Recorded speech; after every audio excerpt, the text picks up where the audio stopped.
Hey, good morning. Pastor Steve here.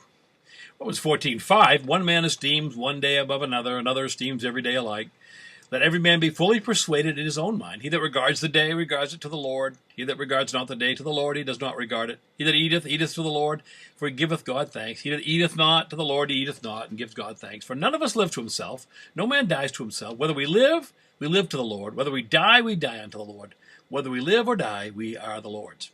I think this is all best summed up by an incident that happened on a beach outside of Galilee shortly after the resurrection. Remember when the boys were out there and they were discouraged, and Peter said, "I'm going fishing," and all the other guys followed. Yeah. And then someone showed up on the beach. They'd been fishing all night and caught nothing. They saw a guy on the beach by a fire. He says, "Lads, have you any fish?" "No, try the next landing. We fished all night and got nothing." Then he said, "Throw your nets on the right side of the boat." Well, they heard this before, and they did, and pow, the nets were full. Remember, 153 fish in them.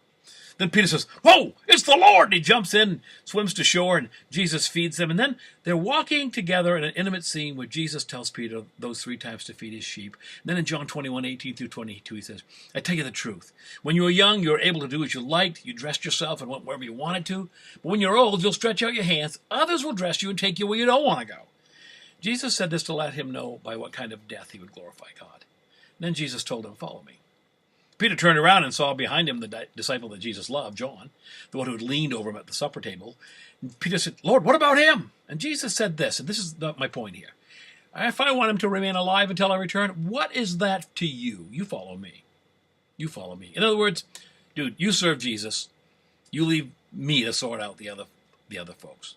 So much effort is wasted on flailing others in the Christian press, and the gospel is hindered. Jesus is saying, don't fret about John. You pay attention to Peter. You pay attention to the ministry I've given you. You feed my sheep. He is none of your business. Now you get about serving and ponder that.